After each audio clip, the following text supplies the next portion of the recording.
आज हम डिस्कस करने जा रहे हैं स्टैटिक इलेक्ट्रिसिटी टॉपिक को। ये टॉपिक आपके लिए 12th क्लास के लिए भी यूजफुल है और प्लस कॉम्पिटिटिव एग्जामिनेशन के पॉइंट ऑफ व्यू से भी बहुत इंपॉर्टेंट टॉपिक है। स्टैटिक इलेक्ट्रिसिटी जैसा कि नाम से आपको एक्सप्रेस हो रहा है, स्टैटिक का मतलब है रुका हुआ, इलेक्ट्रिसिटी से मतलब है इलेक्ट्रिसिटी। तो ऐसी इलेक्ट्रिसिटी जो रुकी रहती है उसे हम कहते हैं स्टैटिक इलेक्ट्रिसिटी। ये रुकी हुई इलेक्ट्रिसिटी का मतलब क्या है? क्या इलेक्ट्रिसिटी रुक जाती है?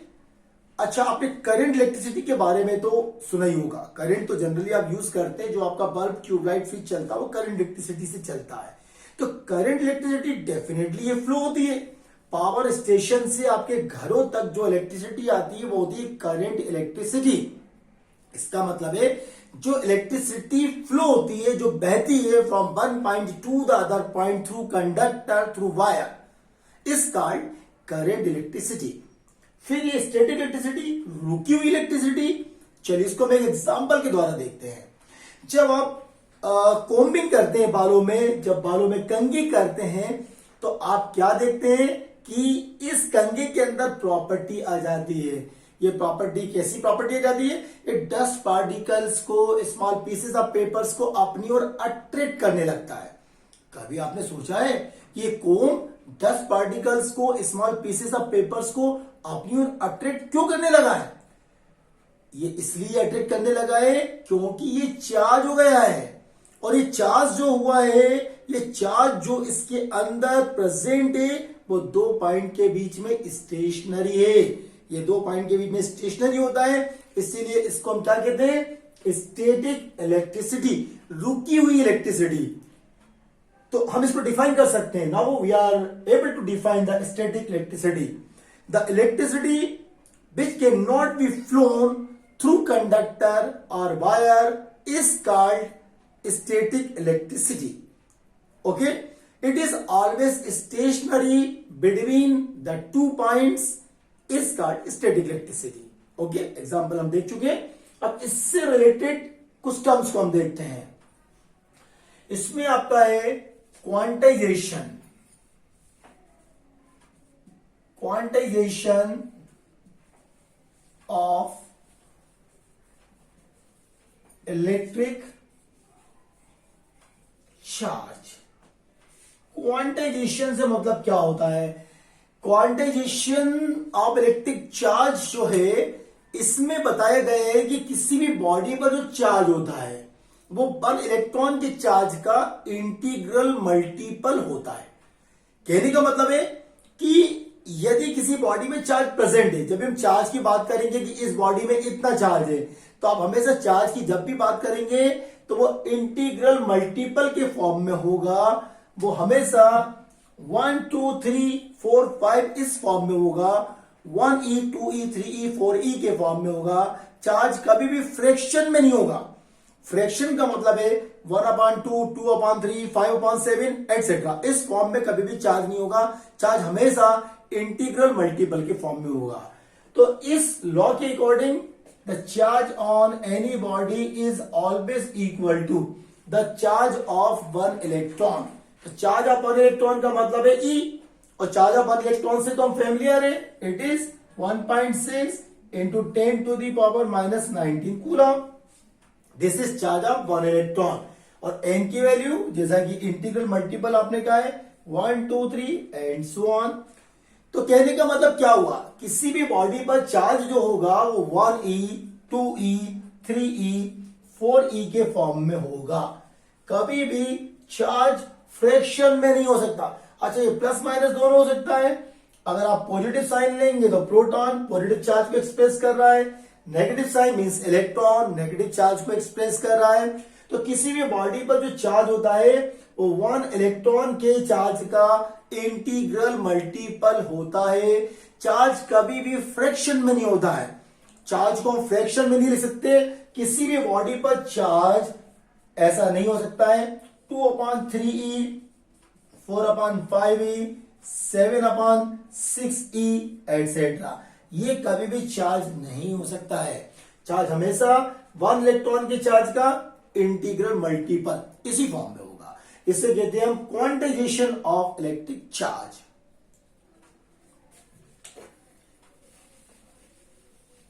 Now the next topic is conservation of electric charge.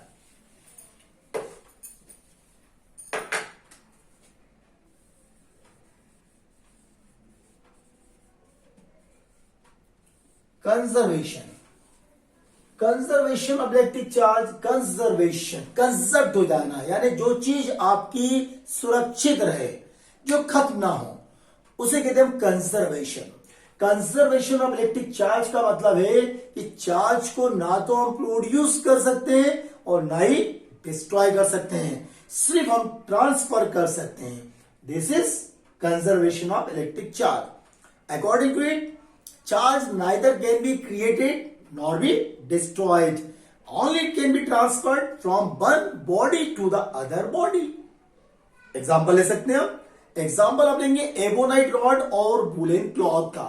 जब एबोनाइट रॉड को आप वुलन क्लॉथ से रब करते हैं तो आप क्या देखते हैं कि एबोनाइट रॉड में नेगेटिव चार्ज आ जाता है, वुलन क्लॉथ में पॉजिटिव चार्ज आ जाता है. Okay, experimentally you can see it. तो ये both the charges are equal in magnitude but opposite in nature.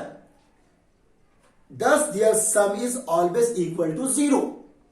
मतलब दोनों ही चार्ज में अमाउंट बराबर होता है. जितना एक पर नेगेटिव उतना दूसरे पर पॉजिटिव चार्ज होता है. Equal in magnitude but opposite in nature, opposite in sign. तो उनका सम हमेशा 0 के बराबर होता है. तो यह कहलाता है conservation of electric charge. Charge को ना तो हमने प्रोड्यूस किया और ना ही डिस्ट्रॉय किया, सिर्फ ये ट्रांसफर हो गया है. जैसे कि एबोनाइट रॉड से वुलन क्लॉथ में आपका चार्ज ट्रांसफर हुआ था. तो charge can be transferred only, it can not be destroyed. Okay, this is called the conservation of electric charge.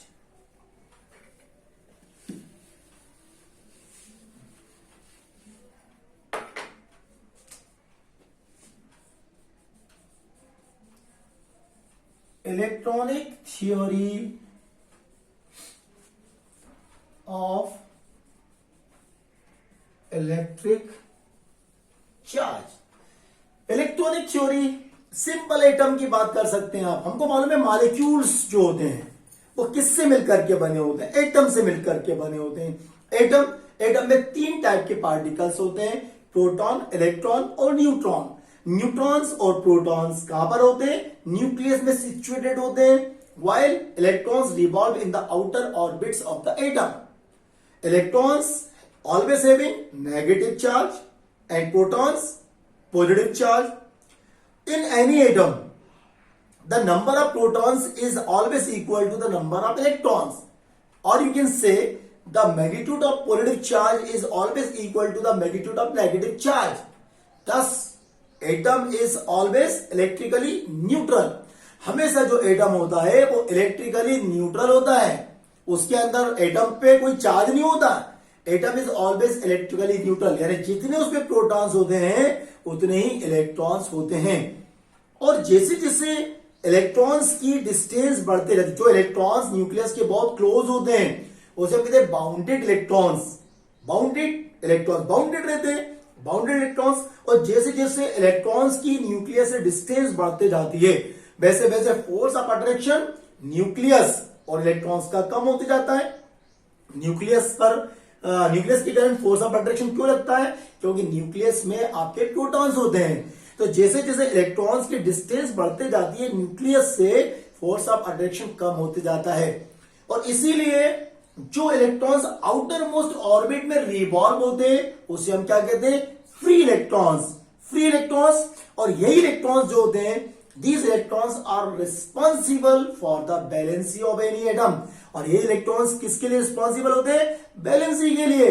किसी भी एटम की बैलेंसी को आपको निकालना तो कैसे निकालते हैं? आउटर मोस्ट ऑर्बिट में नंबर ऑफ इलेक्ट्रॉन्स, उससे आप बैलेंसी को निकालते हैं. जैसे सोडियम का आप एक एग्जांपल लेंगे. सोडियम में हमको मालूम है एटॉमिक नंबर 11. तो you can write 281, electronic configuration 281. तो इसमें अगर आप नंबर ऑफ इलेक्ट्रॉन्स देखें तो फर्स्ट ऑर्बिट में 2, फिर 8, फिर थर्ड ऑर्बिट में 1 इलेक्ट्रॉन. ये सोडियम की बात कर रहे हैं. तो इसका मतलब है कि ये एक इलेक्ट्रॉन दे सकता है. It can give 1 electron to other atom, तो एक इलेक्ट्रॉन दे सकता है। इसका मतलब है कि सोडियम क्या होता है, यू ऑलवेज राइट Na+। क्यों? क्योंकि इसके अंदर टेंडेंसी है एक इलेक्ट्रॉन देने की, तो एक इलेक्ट्रॉन देने की टेंडेंसी है, तो इसकी बैलेंसी क्या होगी 1, क्योंकि +1, क्योंकि एक इलेक्ट्रॉन दे सकता है, इसलिए इसकी जो वैलेंसी होगी वो +1 होगी। तो वैलेंसी को डिटरमाइन करने के लिए हम क्या देखते हैं, आउटर मोस्ट ऑर्बिट में नंबर ऑफ इलेक्ट्रॉन्स कितने हैं, वही आपको वैलेंसी को, वही नंबर, वही फिगर आपकी वैलेंसी यानी एटम की वैलेंसी को डिटरमाइन करता है। तो electronic theory of electric charge का एक सिंपल आप एटम के रिस्पेक्ट में बात करते हैं कि एटम हमको मालूम है मॉलिक्यूल्स एटम से मिलकर के बने होते हैं। एटम में 3 प्रकार के पार्टिकल्स होते हैं, protons, electrons, neutrons. Neutron chargeless होती है, न्यूट्रल होते हैं, प्रोटॉन पॉजिटिवली चार्ज होते हैं, electrons are negatively charge particles होते हैं। और जितने नंबर ऑफ प्रोटॉन्स होते हैं किसी एटम में, उतने नंबर ऑफ इलेक्ट्रॉन्स होते हैं, और इसीलिए एटम जो होता है वो इलेक्ट्रिकली न्यूट्रल होता है। जैसे जैसे इलेक्ट्रॉन्स की डिस्टेंस बढ़ते जाती है न्यूक्लियस से, वैसे वैसे फोर्स ऑफ अट्रैक्शन कम होते जाता है, और इसीलिए जो आउटर मोस्ट ऑर्बिट में इलेक्ट्रॉन्स रिवॉल्व होते हैं उसे हम कहते हैं फ्री इलेक्ट्रॉन्स, और ये इलेक्ट्रॉन्स रिस्पॉन्सिबल होते हैं वैलेंसी के लिए। ये कहलाती है electronic theory of electric charge.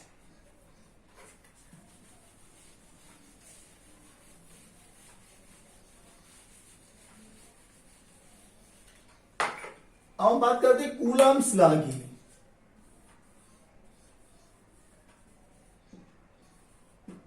Coulomb's law, coulomb physicist का नाम है, it is the name of physicist coulomb law. Coulomb ने एक लॉ दिया जिसको हम कहते हैं कूलम्स लॉ। कूलम ने क्या बताया हमको, कूलम ने स्टडी किया, Coulomb studied experimentally about the force of attraction और repulsion between two charges and found that, क्या इन्होंने फाउंड किया, found that the force of attraction और repulsion between the two charges is directly proportional to the product of their magnitude and inversely proportional to the square of distance between the charges। ये coulomb ने कहा। Coulomb ने क्या बताया, coulomb ने हमको बताया कि दो चार्जों के बीच में लगने वाला फोर्स ऑफ अट्रैक्शन या रिपल्सन जो होता है वो डायरेक्टली प्रोपोर्शनल होता है किसके, उन चार्जेस के मैग्नीट्यूड के प्रोडक्ट के, और इनवर्सली प्रोपोर्शनल होता है उसके बीच की डिस्टेंस के स्क्वायर के। यहां पर हम देख रहे हैं दो चार्जेस है आपके जिसका मैग्नीट्यूड Q1 और Q2 है। Two charges are placed in air और vacuum whose magnitudes are Q1 and Q2 which are placed at small r distance apart.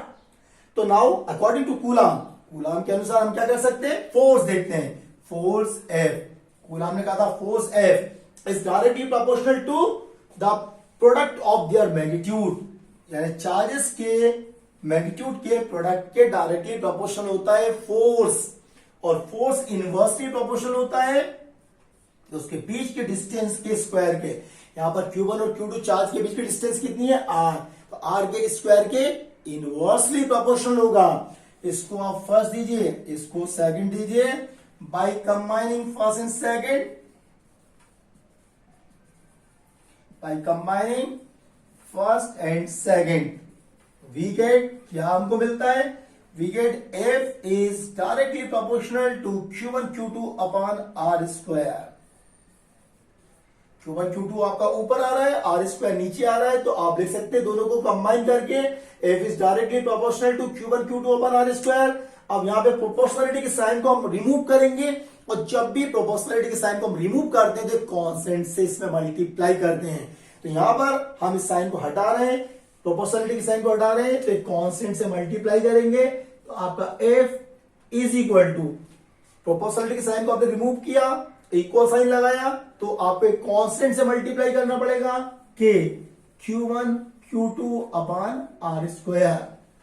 यहां पर K एक कांस्टेंट है, constant of proportionality, where K is a constant of proportionality, और K is equal to 1 तो CGS system है। और CGS system में आप बात करते हैं सेंटीमीटर ग्राम सेकंड सिस्टम में बात करते हैं, तो K इज इक्वल टू क्या लिखते हैं आप 1, K is equal to 1 in CGS system.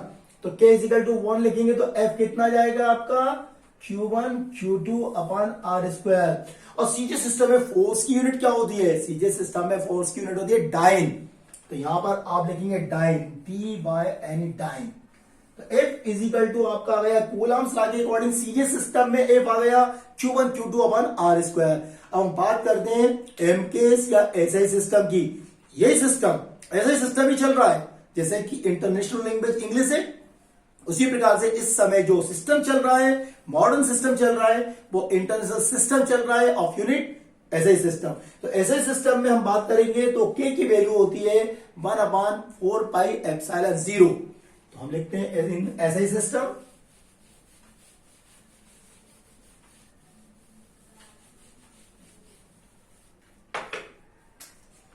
In SI system. SI system में के को लिखेंगे आप 1/4πε0।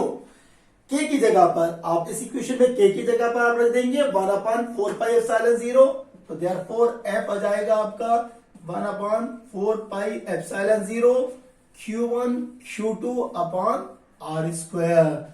और इसकी भी वैल्यू ये कांस्टेंट है, 1/4πε0 एक कांस्टेंट है, और इसकी वैल्यू होती है 9 into 10⁻⁹ Q1 Q2 upon r square.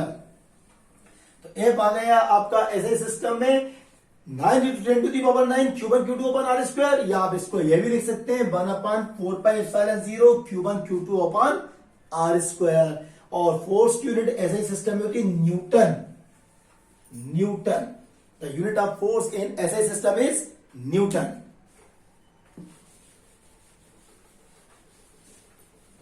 यहां पर एप्सिलॉन जीरो एक न्यू आपको टर्म मिला हुआ है। What is epsilon zero? Epsilon zero जो होता है ये कहलाता है परमिटिविटी। परमिटिविटी ऑफ एयर और वैक्यूम और फ्री स्पेस। तो परमिटिविटी क्या बताता है? एप्सिलॉन जीरो एक सिंपल वर्ड में आप कह सकते हैं कि परमिटिविटी हमको ये बताता है कि जिस मीडियम में आप प्रैक्टिकल को परफॉर्म कर रहे हैं वो मीडियम कितना इलेक्ट्रिफाइड है।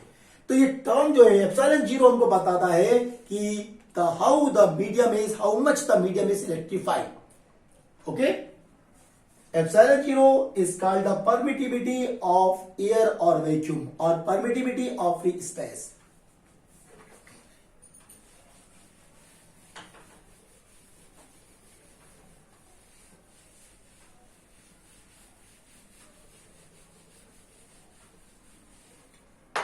अब बात करते हैं यूनिट चार्ज की।